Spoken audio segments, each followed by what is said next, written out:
Mas Ganjar ke Pontianak disusul ke Pontianak, Mas Ganjar ke Lampung disusul ke Lampung. Seperti ada pembuntutan dan memang penargetan operasi yang secara logika kemungkinan akan 2 putaran ini, itu sepertinya paslon nomor 2 ini memang memilih kalau bisa yang lolos itu bukan Ganjar, Tapi Anies. tapi Anies. Kita bukan menolak anak muda karena Mas Gibran itu bukan wakil anak muda, tapi itu adalah wakil presiden yang merupakan anak presiden berkuasa begitu.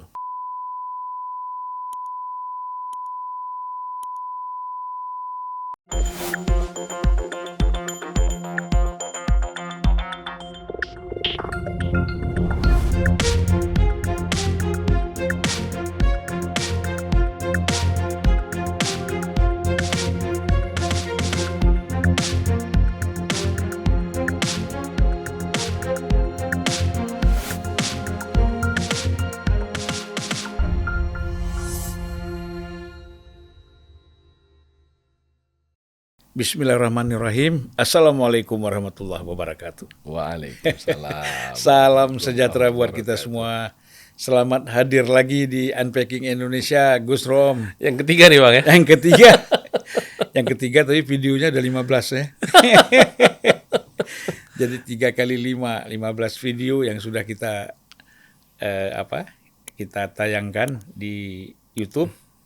Itu video khusus Gus Rom, luar biasa. Alhamdulillah. Karena banyak permintaan. Banyak permintaan. Kita kalau banyak permintaan pasti kita harus undang lagi ya. Aduh. Ya, Gus Romi ini sekarang masih tetap ketua Majelis Pertimbangan P3 Ya. dan di TPN Ganjar Mahfud menjadi Dewan Wakil. Pakar dan narasumber media. Itu istilahnya apa? Anggota apa wakil ya? Di sana urut abjad, Bang. Jadi sudah nggak ada wakil-wakilan Oh, lagi. ya. Jadi Kebetulan- ketua cuman Pak Sandiaga Uno, terus anggota urut abjad gitu. Jadi kita Kebetulan R ya bawah lah ya ya. di bawah. Apalagi saya kalau masuk Z. Itu udah Aduh. terakhir. Ya, tapi kan sebenarnya kita tidak terlalu tidak terlalu soal. Yang penting kan bagaimana Kontribusi, kinerja. kerja kita. Dan kesungguhan. Karena memang Pilpres kali ini pertarungannya justru lebih brutal dibandingkan dengan Iya, tahun benar ya. 2019. Kita nggak nyangka ya, kita pikir adem, tenang ya, di ujungnya tiba-tiba kok jadi begini ya. kita kayak ada turbulensi politik yang tajam ya. Iya. Ya, jadi kita masih berapa hari yang lalu ya, Ibu Mega itu pidato luar biasa. Ya. Saya juga, terus bukan kita aja, hampir semua orang kaget itu. Ya. Itu kan sebenarnya tidak direncanakan ya, karena hadir di depan relawan. Gus Romi hadir tuh ya. Enggak. Waktu Enggak, itu yang hadir Waketum P3, Pak Amir Uskara. Karena bersamaan P3 menggelar Istighosah. Karena itu sebenarnya kan acara untuk masing-masing partai saya kira yang memang persiapan untuk menyambut hari pertama kampanye, Oh, iya, keesokan harinya. Iya, iya. Nah, jadi bersamaan dengan Itu itu persis kami mengadakan Istighosah di 27 kantor ya? DPP. Ya, 27 November, 28-nya hari pertama. hari ya. pertama, betul. Oh, jadi pengarahan dari Ibu Mega. Kepada PDIP kan Ya, sebenarnya. tapi relawannya ya? Relawan dihadirkan di sana. Nah, sementara kami di DPP P3 menggelar Istighosah. Ya. Namun ketua relawan hadir. Hadir, betul. Arsyad Rashid hadir. Ya. Ya, jadi itu kan statementnya luar biasa. Ya. Bahwa langsung Ibu Mega mengatakan bahwa ini kondisi sudah seperti kondisi Orde Baru. Ya. Ya. Nah, kita jangan sampai lagi mengulangi apa yang sudah pernah kita alami pada masa lalu kan gitu. Artinya kan ini pada pemerintah ya. Ya. Gitu. Nah, ini Gus Romi melihatnya seperti apa nih pidato Ibu Mega ini? Sebenarnya yang disampaikan Bu Mega itu menegaskan decoupling. Jadi posisi di mana PDIP sudah mendecoupling dirinya sebagai bagian dari pemerintahan. Iya. Karena artinya berusaha memisahkan diri untuk membuat masyarakat melihat secara clear bahwa pemerintah yang hari ini di dalam proses pemenangan pemilu ini menjadi wasit seharusnya netral tetapi menjadi tidak netral. itu bukan polisinya PDI Perjuangan loh, meskipun yang ngusung presiden hari ini adalah PDI Perjuangan dan menteri-menteri PDI Perjuangan juga masih ada di dalam begitu. Iya. Yang kedua, saya melihat ini sebagai bentuk puncak keresahan Ibu Mega terhadap perilaku kekuasaan yang hari ini semakin partisan. Dan bukan hanya sekedar partisan, tetapi juga semakin mempertontonkan kemunafikan. Apa yang diucap berbeda dengan apa yang dilakukan.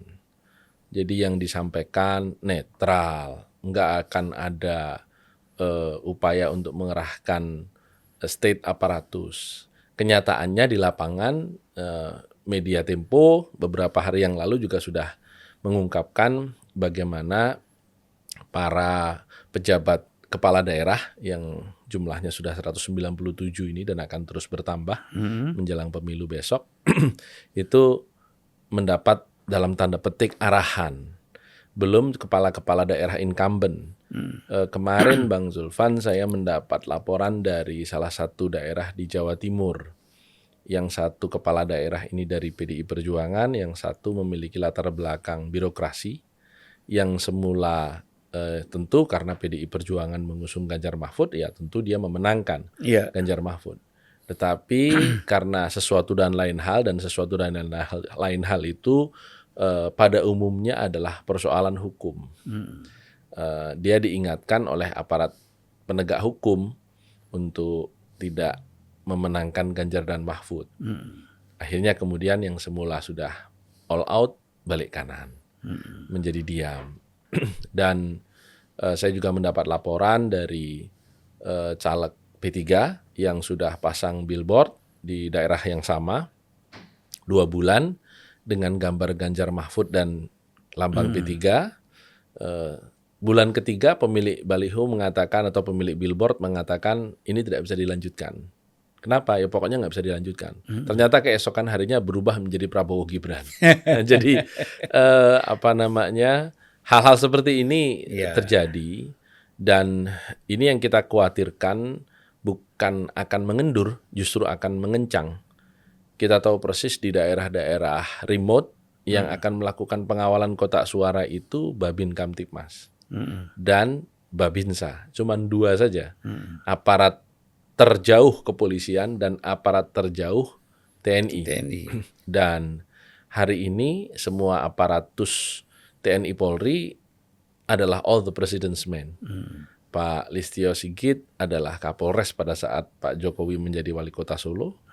Pak Agus Panglima TNI juga Dandim pada waktu Pak Jokowi menjadi wali kota Solo.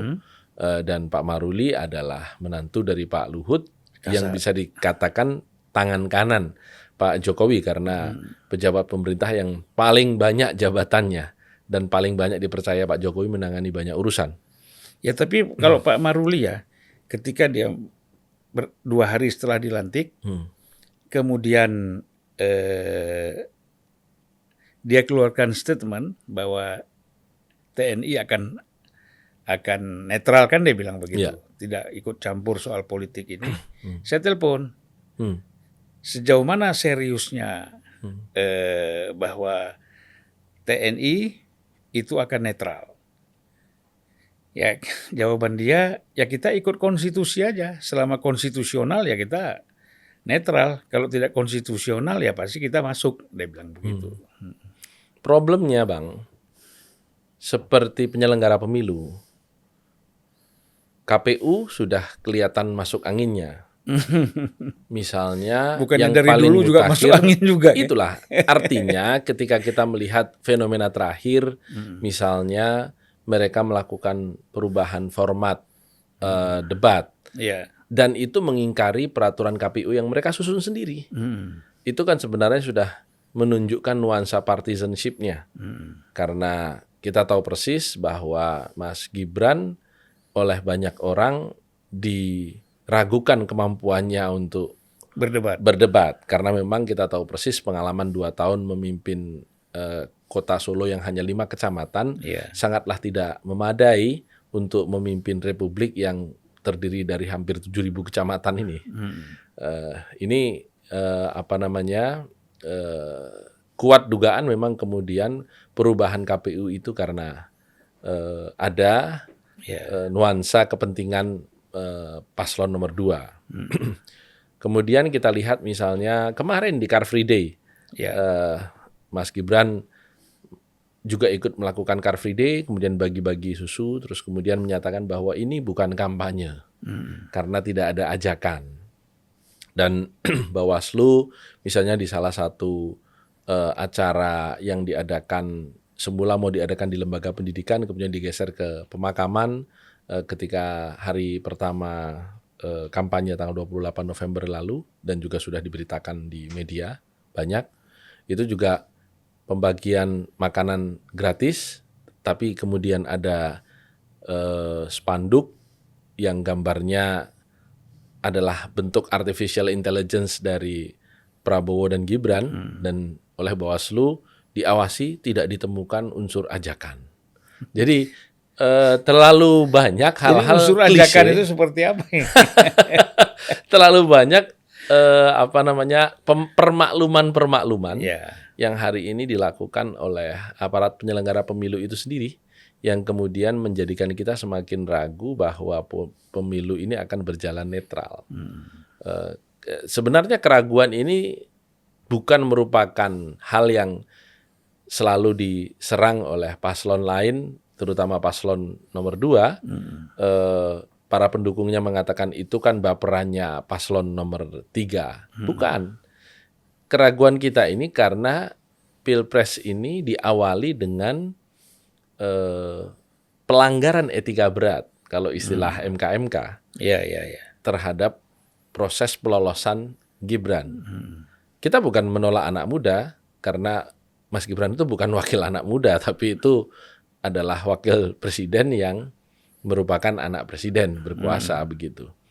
Jadi itu yang membuat akhirnya terjadi public distrust, ketidakpercayaan publik terhadap proses netralnya aparatus negara. Dan fenomena-fenomena yang muncul di lapangan, kan sepandai-pandai orang menutup bangkai akan bau juga. Kenyataannya adalah sepandai-pandai pernyataan netral, tidak akan berpihak, ya. Kemudian aparat penegak hukum mengatakan bahwa kami akan profesional. Tetapi kan pemindahan baliho terjadi di mana-mana. Pencabutan baliho dan billboard Mas Ganjar ketika akan datang ke suatu tempat berlangsung tidak berhenti sampai dengan saat ini. Sehingga memang kita meragukan. Bahkan terakhir ini ketika kita melihat Mas Ganjar ke Pontianak disusul ke Pontianak, Mas Ganjar ke Lampung disusul ke Lampung, Mas Ganjar ke Papua disusul main sepak bola di Papua. Jadi seperti ada pembuntutan dan memang penargetan operasi bahwa putaran yang secara logika kemungkinan akan 2 putaran ini di Pilpres, itu sepertinya paslon nomor 2 ini memang memilih kalau bisa yang lolos itu bukan Ganjar, tapi Anies. Dan itu yang hari ini dikonstruksikan oleh hampir semua lembaga survei yang dibayar pihak paslon nomor 2 begitu. Tapi kan pihak Anies nih yakin betul bahwa kalau mereka lolos di putaran kedua, mereka keluar sebagai pemenang ya. Ya semua harus yakin. Kan basisnya kan politik aliran di Indonesia. Kita sama-sama politisi kan Bang. Jadi kita tahu persis di Indonesia itu politik berbasis Islam itu belum pernah menang terhadap politik nasionalis dan non-agama. Sehingga memang kalau kita mengacu kepada angka yang paling legend di dalam politik aliran kita di pemilu pertama tahun 55, perolehan partai Masyumi, NU dan partai-partai berbasis Islam itu kan hanya 43,4%. Itulah capaian tertinggi. Tahun 55 ya. Tahun 55. Setelah reformasi ini angka capaian tertinggi itu terjadi pada pemilu tahun 2004. Ketika partai-partai berbasis Islam memperoleh 31%. Setelah itu relatif turun dan semakin turun begitu. Jadi dengan merek Anies Muhaimin yang hari ini memang merepresentasikan politik berbasis Islam, politik keumatan begitu, saya prediksikan ya perolehan Anies Muhaimin memang ya menggambarkan politik berbasis Islam itu, meskipun tidak semua juga begitu. Berarti di bawah 30 juga ya kalau basisnya itu ya. Ya kalau mau dipol-polin di angka tahun 55 ya tidak akan menyentuh 44% lah.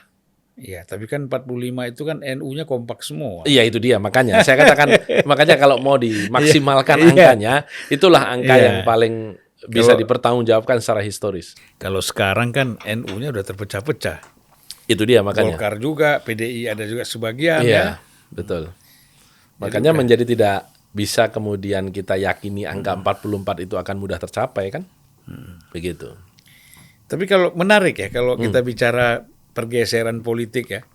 Kita sudah lama meninggalkan Orde Baru, kemudian kita sekarang balik lagi menjadi Orde Baru, dan kalau yang paling banyak mengecap penderitaan di masa Orde Baru itu kan memang P3 sama PDI ya. Betul. Makanya bukan PDIP ya, PDI. PDI. Ya meskipun orangnya masih sama ya, artinya Bu Mega juga gitu. Yang waktu itu ya saya yakin kita sama-sama mengalami peristiwa Kuda Tuli karena kebetulan kantor kita bersebelahan. Sebelahan ya. Jadi kita mengikuti betul bagaimana Bu Mega itu di manufacturing sebagai musuh negara. Dan kemudian dibuat sebagai enemy of the state ya, musuh negara yang harus dihabisi waktu itu. Bagi saya sendiri secara pribadi, Orde Baru juga meninggalkan kesan yang sangat buruk. Di samping otoriter, kejamnya luar biasa. Saya selalu contohkan di mana-mana ada seorang, waktu itu almarhumah ibu saya ketua Dewan Pimpinan Wilayah P3 Daerah Istimewa Jogja, dan ada full timer P3 yang bernama Agung Syahida. Namanya tuh Agung Syahida, Bang. Itu betul-betul insya Allah mati syahid. Karena dia dibunuh oleh orang-orang yang menggunakan seragam Golkar di kantor DPW P3 yang sampai sekarang masih menjadi kantor DPW P3 di Jalan Badran di Jogja. Itu saat proses kampanye dan pembunuhannya itu dilihat oleh kawannya yang lain yang bersembunyi di balik tong. Sampai dia itu tidak kuasa untuk membuka tong itu karena saking takutnya, karena dikuliti kepalanya, Bang.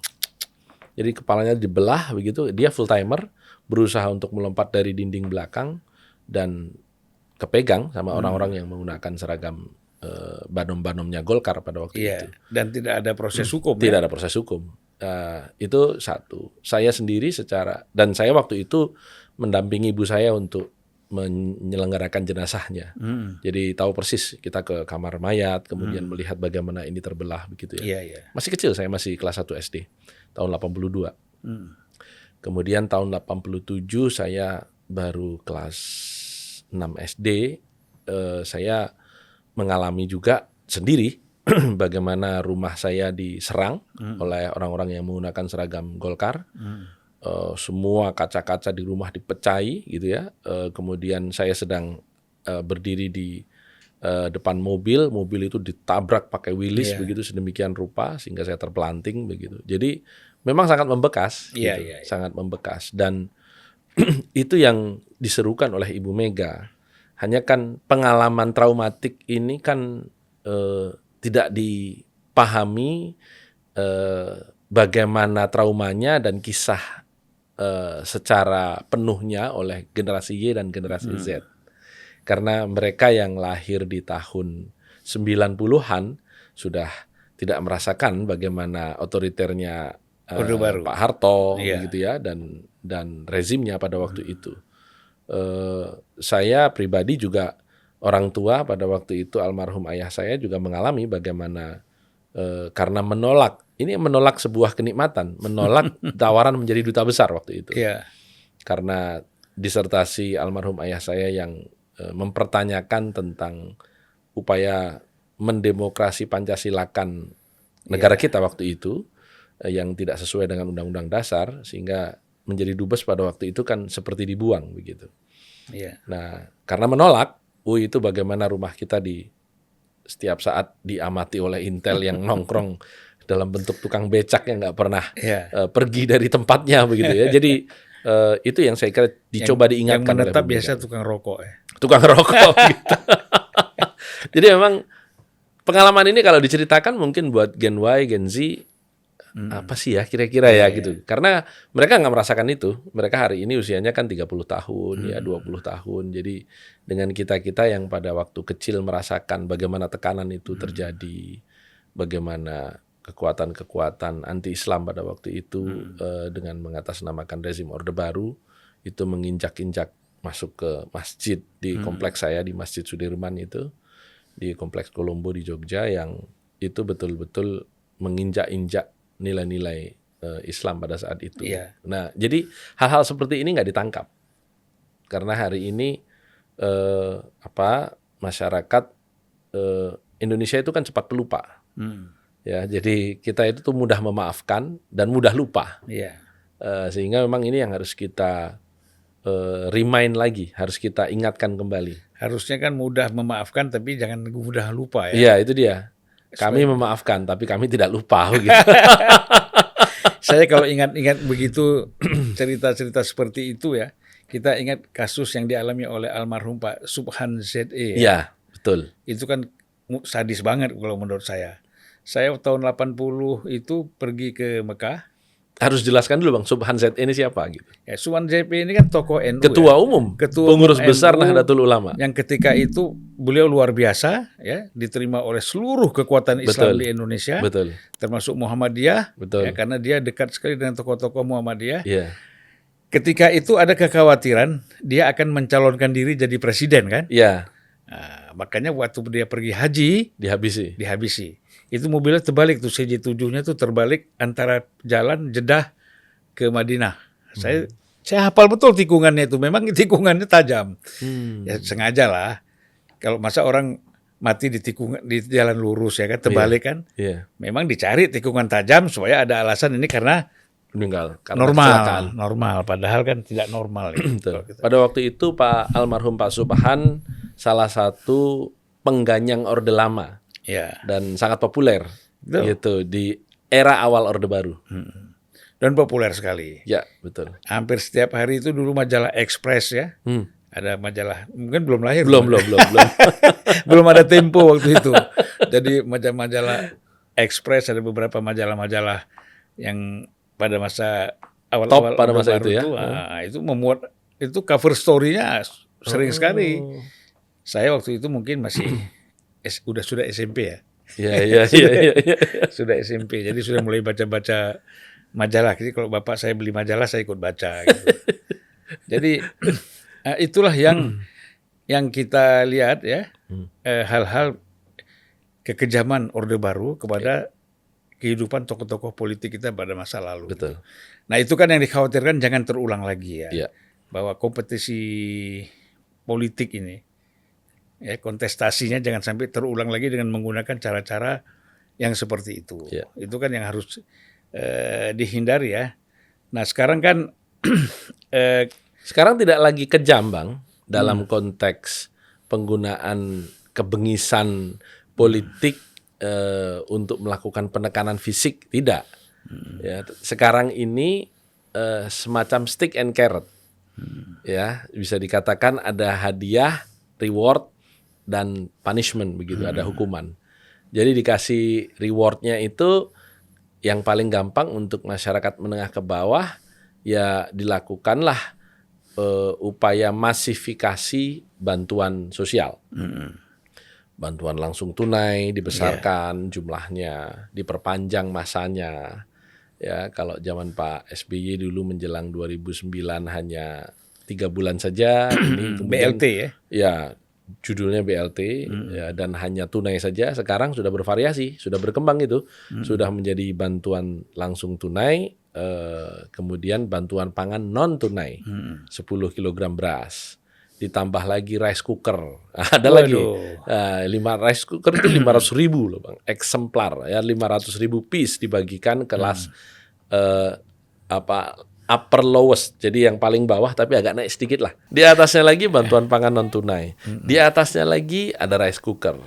Di atasnya lagi kelas menengah hari ini diberikan pembebasan PPN untuk pembelian properti. Semula hanya sampai harga 2 miliar.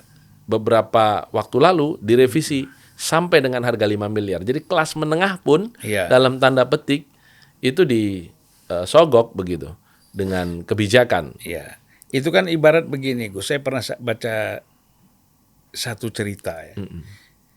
Di tengah hutan itu ada pemburu. Dia bawa senjata biasa, ya kan? Kan ada di atas pohon itu di dahan ada 4 ekor burung. Jadi yang satu cerita sama temannya, kamu lihat tuh orang tuh baik. Baiknya apa? Senjatanya disimpan, terus dia senyum sama kita. Iya ya, kata yang temannya. Tapi yang satu bilang, kamu jangan lihat dia senyum, itu di tangan kanannya 3 orang kawan kita sudah disembelih lehernya. Kira-kira kan gitu, Coach. Iya, betul. Di sini dikasih, di sini dicekek. Iya. Jadi itu yang terjadi. Yang kedua yang saya katakan punishment tadi, karena saya pernah di dalam satu podcast mengatakan bahwa 99% pejabat publik yang elected officials di Indonesia itu korup. Ya. Saya diprotes banyak orang, asosiasi-asosiasi yang mau protes. Saya cuma mau mengatakan, coba kalau ada yang mengaku bersih, tunjuk tangan, dan tidak ada. Ya. Gitu. Kita tahu persis Bang, politik di Indonesia itu sangat high cost, dan ini sudah well documented melalui disertasinya, dan juga kemarin diulang lagi di pidato pengukuhan guru besarnya. Profesor Burhanuddin Muhtadi, bahwa di Indonesia itu money politik tertinggi ketiga di dunia setelah Uganda dan Benin. Jadi bayangkan negara dunia ketiga yang di atas Uganda, Indonesia, Benin, ya, baru kemudian kita. Sebenarnya kita paling bawah itu, cuman nggak enak aja taruh paling bawah sebut ini ya. Itulah makanya saya berdiskusi cukup dalam dengan Prof Burhan terkait dengan hal ini, dan memang menyedihkan karena di lapangan yang terjadi money politik ini dianggap sebagai sebuah kesunatan. Jadi dianggap sebagai ya sarannya memang harus pakai begitu, kalau enggak terpilih begitu. Coba bayangkan. 37% katanya hasil survei masyarakat itu khawatir dengan permainan politik, money politik ya. Itu hasil survei itu. Hasil survei juga hampir semuanya meletakkan kurang lebih angka separuh. Jadi separuh dari masyarakat kita itu mau menerima. Kemudian dari yang menerima itu perilakunya secara politik berbeda-beda. Ada yang memilih tetap sesuai hati nurani, dan ini yang terbesar. Artinya ya money politik itu nggak ada gunanya sebenarnya. Kemudian bagian terbesar kedua memilih kepada yang memberi paling besar. Yang ketiga memilih kepada yang memberi terakhir. Karena yang inget kan. Itu jadi bisa dibayangkan betapa banyak uang beredar pada pemilu kali ini, yang itu melibatkan pilpres, itu melibatkan pileg tingkat RI, provinsi, kabupaten, kota, dan DPD. Jadi inilah yang terjadi dan merupakan anak haram demokrasi. Yang saya jujur sampai hari ini belum ketemu jawaban kapan hilangnya, kecuali mengacu kepada pidato Profesor Budiono, wakil presiden kita pada masa itu, yang pada saat pengukuhan guru besarnya di UGM mengatakan demokrasi baru akan stabil kalau pendapatan per kapita seseorang sudah di atas $4.000 per tahun. Sekarang artinya berapa kurang ya? lebih sekitar 60 juta satu tahun, berarti 5 juta satu bulan. Jadi kalau orang pendapatannya sudah di atas 5 juta itu nggak bisa dibeli. Menurut Profesor Budiono. Ya meskipun kalau. Tapi kan dia pidatonya tahun berapa itu? Ya pidatonya udah pada waktu beliau menjelang jadi wakil presiden, jadi udah tahun 2008. 2009 ya? 2009 betul. Jadi kalau sekarang udah naik 10 juta itu. Jadi sebenarnya bukan ke orang yang pendapatannya 10 juta per bulan nggak bisa disuap. Masalahnya adalah uang untuk nyuapnya udah nggak cukup lagi. Saya ingat ini ada satu tulisan mengenai ada kleptomania, kleptokrasi politik. Nah, ini kan sudah mengenjala kemana-mana kan. Tadinya kan permainan antara pengusaha dengan pejabat, Ya, atau calon kepala daerah atau calon presiden. ya, Tetapi kan ini sudah merata di tengah-tengah rakyat kita ya. ya. Di semua pos jabatan. Iya, Itu yang saya katakan 99% pejabat publik khususnya yang elected officials itu korup. Karena apa? Karena sistem. Ya, artinya ketika kemarin kepala desa Iya. dipanggili oleh Polda Jawa Tengah misalnya di 3 kabupaten, iya, diminta untuk membawa laporan alokasi dana desa, itu sudah gemetar semua.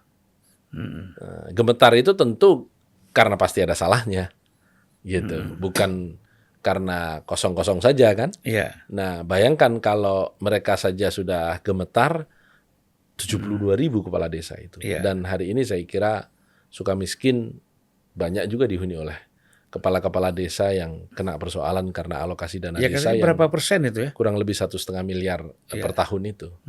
Jadi bisa dibayangkan kenapa? Karena memang ketika mereka naik menjadi kepala desa, justru money politik itu kan dari grassroots sebenarnya munculnya. Iya. Justru dari tradisi kepala desa yang setiap maju bisa bermiliar-miliar ini.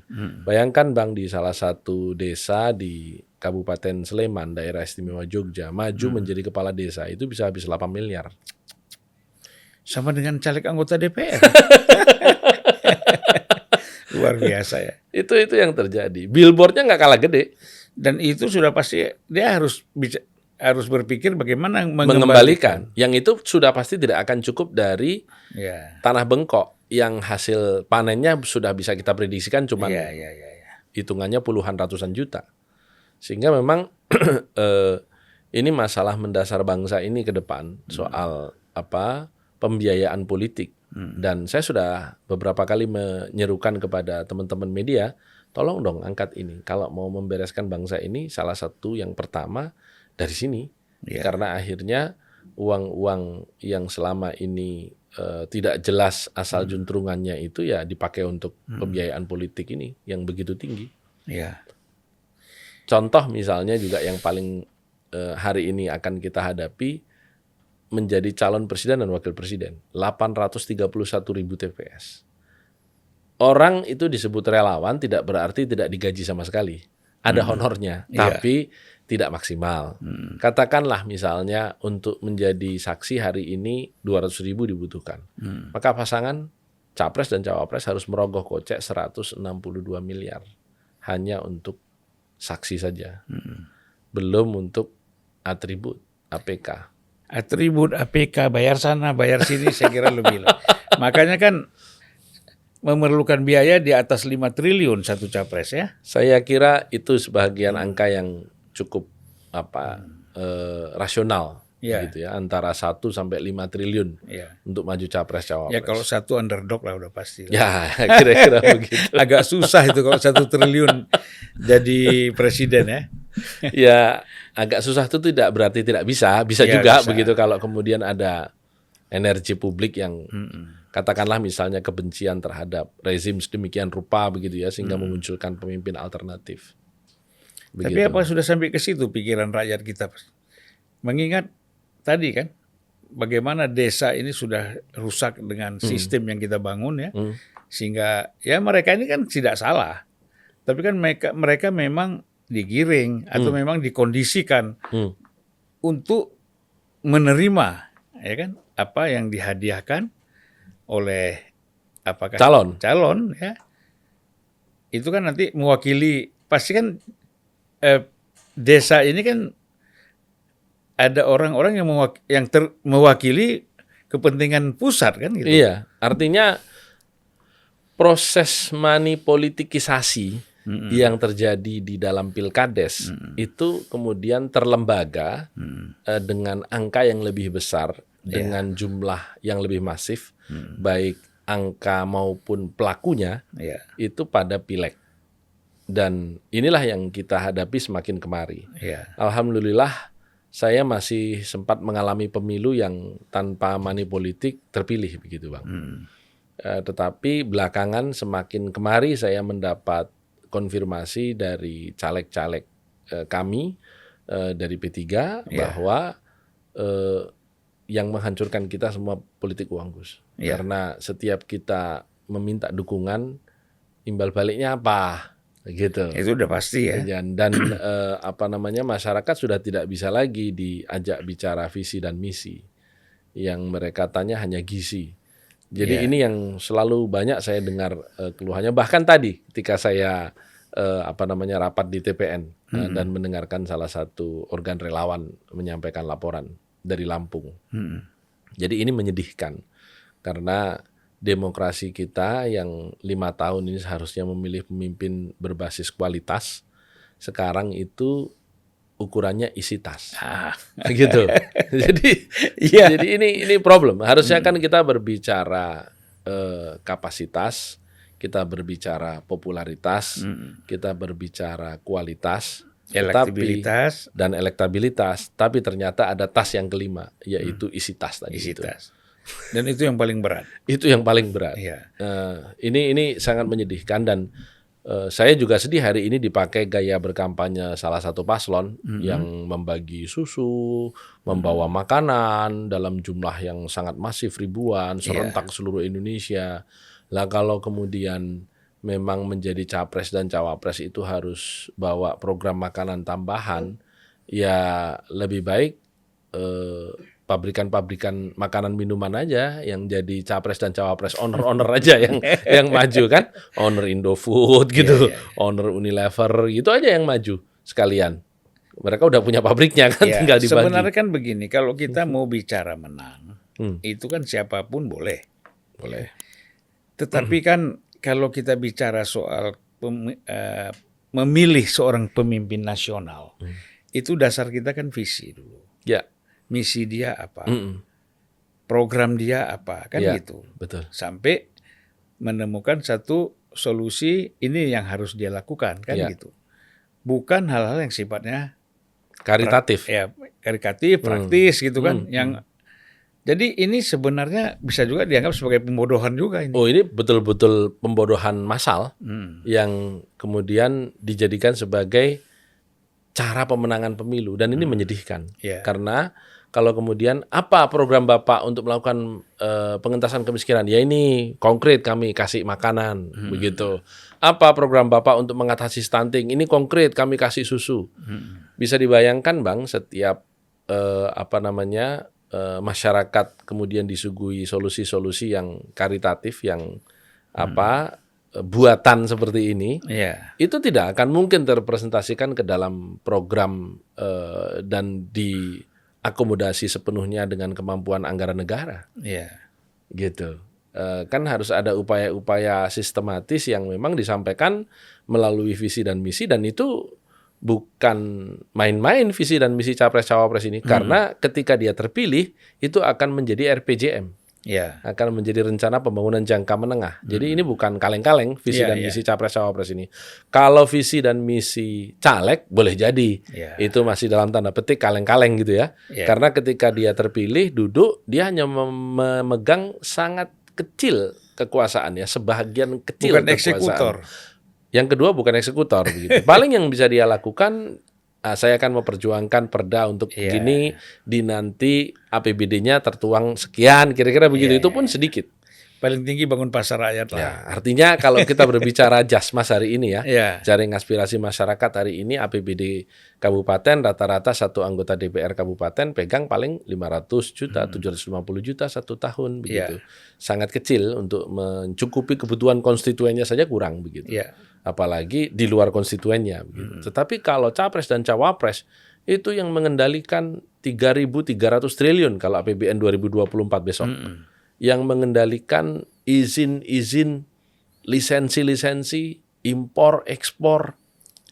Luar biasa. Penanaman modal, investasi begitu. Jadi memang ya kekuasaannya itu darat, laut, dan udara begitu ya. Dahsyat lah begitu yang kita rasakan dari seseorang yang nantinya akan menjabat dan menjadi capres dan cawapres. Karena itu yang bisa kita gali ya visi dan misinya, dan itu yang akan menjadi kontrak sosial dengan masyarakat ketika terpilih. Karena ketika dia duduk, ya sudah, ini visi dan misi saya ini jabarkan menjadi RPJM. Dan itulah yang kemudian dituangkan dan elaborasi ke dalam APBN setiap tahun. Tapi banyak juga yang lahir yang lari dari RPJM ya. Pada umumnya visi dan misi ini kan bahasa-bahasa dewa. Iya. Jadi sebenarnya judulnya itu mewadahi apapun. Apa yang Anda mau kami siap. Iya. Kami punya. Artinya misalnya judul pengentasan kemiskinan secara terpadu. Nah, ini kan dikasih apapun dalamnya bisa begitu. Iya. Begitu. Ya, Gus, kemarin yang menarik lagi dari pidato Ibu Mega. Ya. Bahwa kita menang. Ya kan? Ganjar Mahfud menang satu putaran kan. Ini menarik. Artinya sekarang kan ada 2 capres ya yang yakin bahwa menang 3, satu Bang. putaran. Karena spanduknya paslon nomor 1 di mana-mana juga bismillah satu putaran sama juga. Waduh. Saya belum ketemu itu Oh, soalnya. banyak sudah di markas-markas mereka sudah. Oh gitu ya. Ya, bismillah satu putaran. Jadi semua mengklaim satu putaran. Ya tentu kita harus menangkap ini sebagai upaya membangun optimisme tim. Ya, Ya, karena kan kita juga berkeinginan itu juga agar nggak capek-capek juga Bang sampai dua kali bertarung nih kan. Lumayan juga sumber daya ini kesedot kan. Bukan hanya sekedar anggaran negara yang bertambah 17 triliun lagi kurang lebih untuk melaksanakan pemilu putaran kedua atau pilpres putaran kedua, tetapi relawan dan tim pemenangan nasional ini juga sama bonyoknya itu. Iya benar. Kasihan ya. Betul. Jadi memang kita perlu satu putaran nih, tapi nggak tahu yang satu putaran yang mana. Cuman kalau saya lihat yang kalau pas capres nomor 1 itu kan mungkin seperti tadi hanya sekedar menyemangati. Tapi kalau saya lihat nih capres nomor 2, nomor 3 ini bukan hanya sekedar semangat, sama-sama seriusnya mengupayakan. Iya, sama serius ini. Betul. Ya memang ya kita juga berkeinginan agar kesungguhan kita di dalam melakukan proses pemenangan di putaran 1 ini menyumbang pada penghematan anggaran negara kurang lebih 17 triliun, Bang. Itu ada beberapa pendapat mengatakan bahwa bahkan hasil survei barangkali ya, bahwa Pak Mahfud ini belum mampu mendongkrak suara Ganjar ini. Gimana? Apa? Iya, memang dengan posisi Pak Mahfud yang masih menjabat sebagai Menko Polhukam, itu memiliki keterbatasan ruang gerak. Dan ini memang antara plus dan minus. Pasti selalu ada ya plus dan minusnya. Ya plusnya tentu Pak Mahfud sebagai Menko Polhukam keliling Indonesia menyampaikan pandangannya sebagai Menko lebih mudah masuk kemanapun. Dengan judul Menko ya. Tetapi kekurangannya ya unsur ajakan dalam setiap penyampaiannya itu tentu akan terbatas sekali begitu. Itu yang terjadi. Kenapa nggak mundur aja ya Pak Mahfud ya?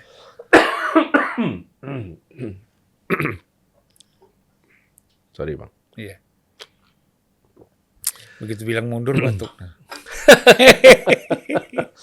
Saya kira memang ini masih menjadi bahan pertimbangan karena kita juga tidak ingin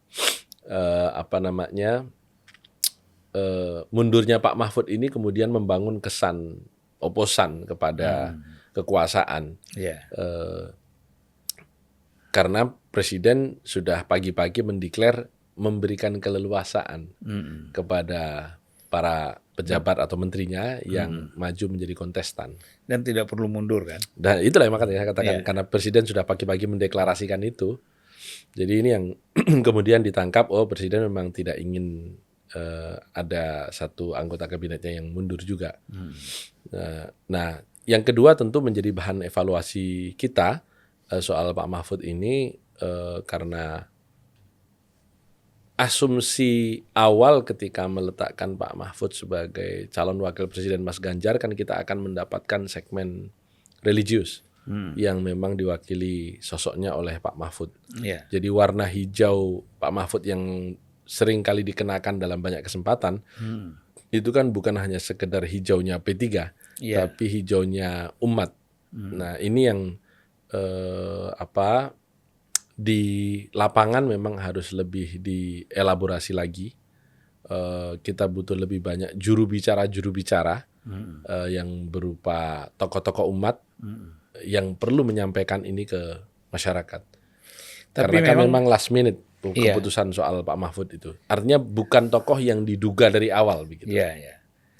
Tapi kan kehadiran figur Pak Mahfud mendampingi Ganjar ini nilai positifnya kan ini jelas bahwa Pak Mahfud ini kan dikenal sekali sebagai figur atau tokoh anti korupsi kan. Betul. Nah, jadi mungkin untuk kalangan menengah ya ke atas ini positif. Walaupun mungkin kalau ke bawah belum masif seperti pemahaman orang-orang yang di menengah ke atas gitu.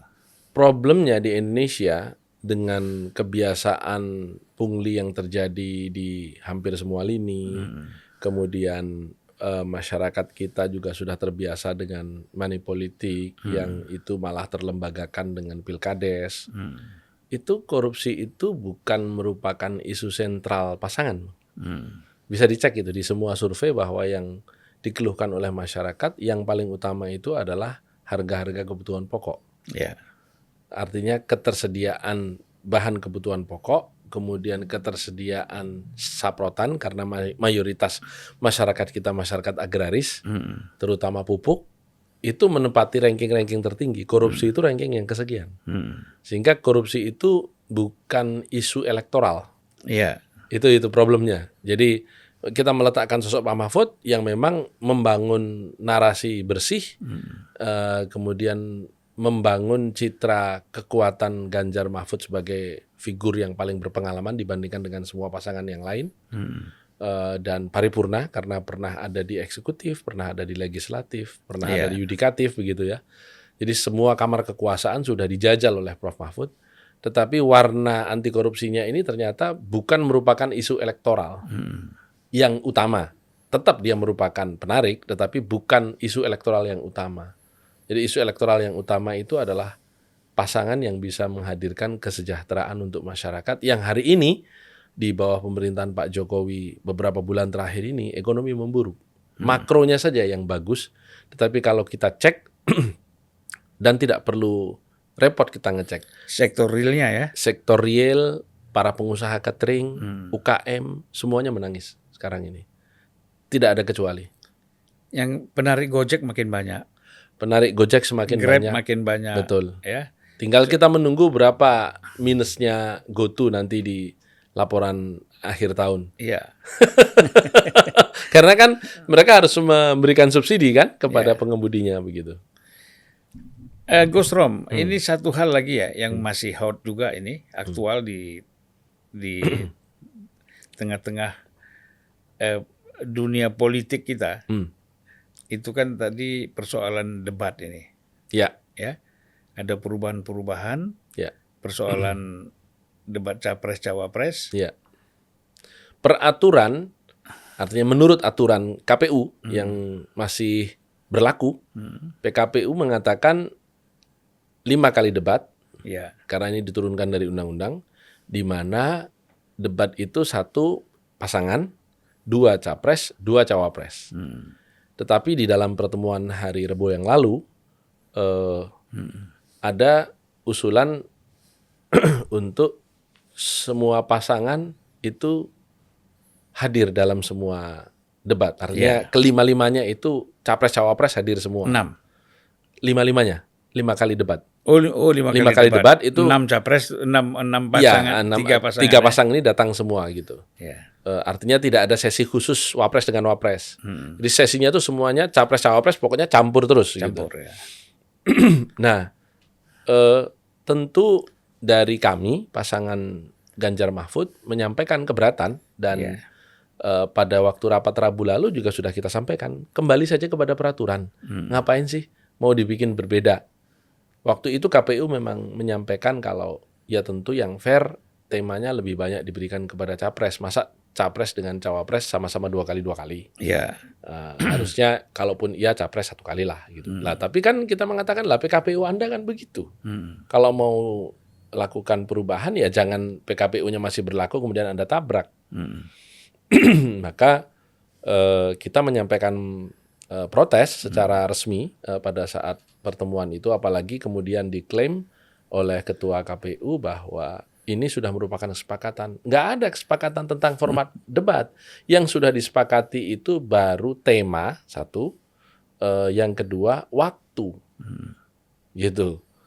Temanya birokrasi, hukum, dan HAM, kemudian pelayanan publik, misalnya gitu. Itu tema debat pertama. Tema kedua tentang ekonomi, industrialisasi, keuangan, gitu. Tetapi untuk selain dua hal itu belum disepakati. Tiba-tiba menjadi kaget karena keesokan harinya disampaikan Ketua KPU sesuai dengan kesepakatan. Gitu. Ini yang menjadi persoalan, Bang. Sehingga memang itulah yang akhirnya mengundang pertanyaan kita. Ini penyelenggaranya saja sudah cenderung berpihak kepada salah satu paslon. Karena kita tahu persis di antara ketiga paslon ini kan yang paling tidak berpengalaman dalam birokrasi, dalam pemerintahan kan Gibran. Sehingga kita juga banyak melihat pernyataan-pernyataan yang menunjukkan ketidakmampuan dan ketidakmatangannya. Jadi ini itu yang patut kemudian dicurigai ini untuk melindungi Gibran. Betul. Itu yang kemudian kepatutan kita untuk bercuriga itu kan karena memang ngelihat kemampuannya Gibran begitu, dan kok kemudian dikatakan sepakat. Tapi akhirnya KPU setelah didesak kanan kiri, dihajar kanan kiri di media, merubah lagi. Kita memang belum sepakat gitu. Jadi ini memang masih terus berkembang. Jadi memang begini, Gus. Kalau orang itu berbohong untuk harus ditutupi kebohongan berikutnya. Berikutnya bohong terus. Saya kira kita tambah jauh dari kebenaran. Maka daripada terus menutupi dengan kebohongan berikutnya, lebih baik udah deh, ini belum sepakat sih memang gitu. Diralat lagi gitu ya. Jadi besok hari Kamis rencana akan ada undangan lagi untuk memfinalisasi sebelum debat pertama 12 Desember. Oleh KPU ya? Oleh KPU. Iya. Baik Gus, kita udah 1 jam. Nggak kerasa juga ya? Nggak terasa 1 jam, ya kan? Kita minum belum sampai setengah gelas. Tapi itulah, kita memang selalu sama Gus Romi ini mengalir aja kita ngobrol ya. Santai, mengalir. Dan orang berpikir ini santai, padahal ini perdebatan juga kita. Iya, yang penting kita memberikan pencerdasan politik lah. Ya, karena kita sama-sama senyum, jadi orang berpikir santai. Padahal yang kita bahas ini berat sekali. Berat. Baik Gus, terima kasih banyak Sama-sama, atas kehadirannya. Sampai jumpa lagi. Assalamualaikum warahmatullahi wabarakatuh. Waalaikumsalam warahmatullahi wabarakatuh.